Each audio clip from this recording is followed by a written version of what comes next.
So, Diablo Immortal came out and, unsurprisingly, was a big financial hit. Yet another gaming scam riddled with loot boxes, random drops, premium currency, and bad odds.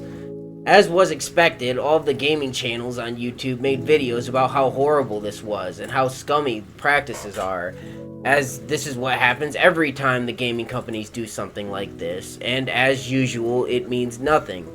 There's always a lot of blame going around, mostly towards Blizzard, rightly so. I mean, it is their fault, it's their game, they chose to release it this way. But there's another party that was a major contributor to how much money these scams made.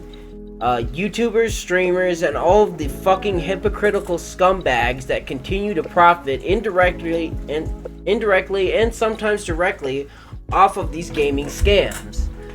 Now, there are multiple groups of people I want to point the finger at in regards to why this shit is happening and continuing to happen. The first group I want to point my gun-shaped finger at is these fucking piece of garbage streamers that stream games like Diablo Immortal and CSGO and Fortnite or any other game with loot boxes and bullshit just for clout and views and ultimately to profit themselves. I mean, I see articles about these fucking dumb streamers who have more money than sense, spending thousands of dollars on Diablo Immortal and other games like it, and these people get viewers and donations doing this shit, profiting off of these companies' greed, while simultaneously encouraging the gaming companies to do the exact same shit.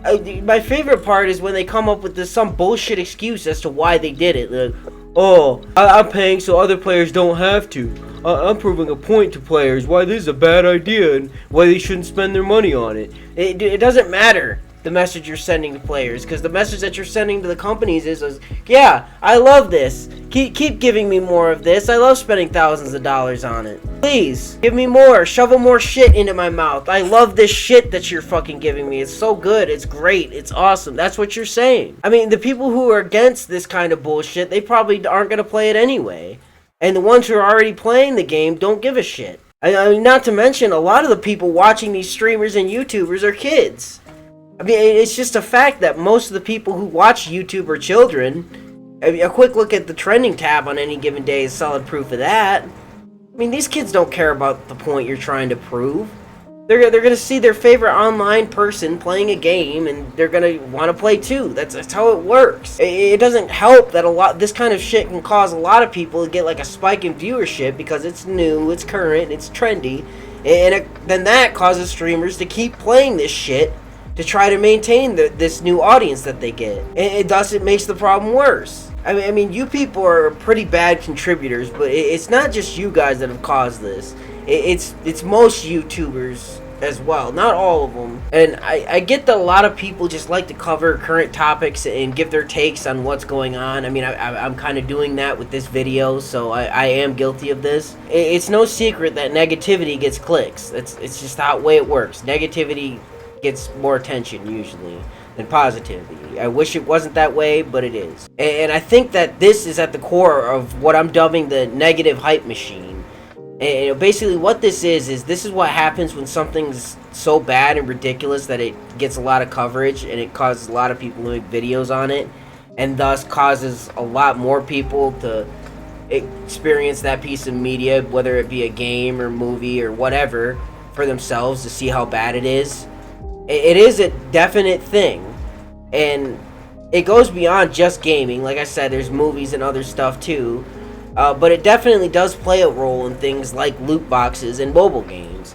Now I'm not sure if there's anything we can do about this collectively, but I do believe in this instance any publicity is good publicity, and with the flood of media we have coming out nowadays, just getting noticed can be an accomplishment. So I think sometimes these developers are putting this shit in their games like on purpose, knowing that it's going to get negative coverage and that it's going to get more people to play just to see how scummy and shitty it is. I mean, we're making this worse involuntarily by covering these things anyway, but it's not really something that can be helped because, I mean, like, what are we going to do, not make videos about it? I mean, if you have a take on something or you have an opinion on something that you want to get out there, you should be able to do so. So it's not really a viable option to just not cover it. So I don't know if it can be helped.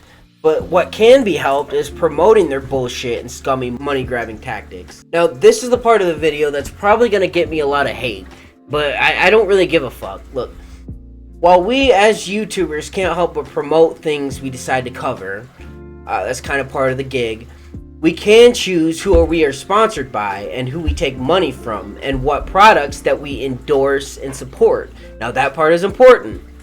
Any product that you choose to endorse on your show or your channel, even if you're paid to do it, is tactically supported and endorsed by you. This is why people who use the excuse of, oh, well, we're just making money off of them for a quick minute ad, most people skip, so we're scamming them, really, is wrong when people get caught taking like bad sponsor, or they get flack for taking sponsorships. By taking the sponsorship, you are supporting the product and everything that comes with it. So, when I see all these fucking hypocrites in the gaming community on YouTube who complain about loot boxes and scummy microtransactions and premium currencies and all of this bullshit be the same goddamn people that have taken sponsorships from things like Raid Shadow Legends or Genshin Impact or any of these countless other mobile gaming scams that do the exact same shit as Diablo Immortal, yeah, it does kind of piss me off a little bit. Like, look, if you promoted Raid Shadow Legends at any point, you have absolutely no legs to stand on when it comes to complaining about things like Diablo Immortal. You've endorsed the exact same policies, the exact same shit. You're a hypocrite, bottom line. Not only are you a hypocrite, you're supporting the continued ruination of mobile gaming and gaming as a whole because, hey, the money's good. You know, they pay good money. You know, who cares that I'm selling my opinions and, you know, selling what I actually believe in? You know, who cares? At least I got paid. That's what it comes off as to me. And I'm not blaming all the YouTubers that take these kind of sponsorships, because Raid's gotten to everybody at this point, even beyond gaming, non-gaming channel. It's everywhere. And a lot of the people that have sponsored them aren't really gamers and they don't understand what they're promoting, which is kind of another problem, but we'll get into that in a different video. Maybe. I wanted to make this video because it seems like people are afraid to speak out. I mean, I guess they want that sweet raid money for themselves, or they just don't want to call out their YouTube quote-unquote friends, or don't want to realize that most gaming channels on this platform are straight-up hypocrites, but nobody wants to say it. YouTubers and streamers made Diablo Immortal. They did it when they made constant negative videos over the last decade or so of how bad these practices are for rage clicks. They sold themselves out to support these exact same practices for sponsorship money. They spent thousands of dollars on stream to support it in a desperate attempt to try to gain an audience, and nobody caring to call out any of this. That's the video for today. That's all I had to say about Diablo Immortal and microtransactions and loot boxes and all of that stupid crap. You can hate on me all you want, but in the end, it doesn't change the fact that you guys have nobody to blame but yourselves for this. And now we all have to deal with the consequences. So, this has been Faded Zephyr with a short video, signing out.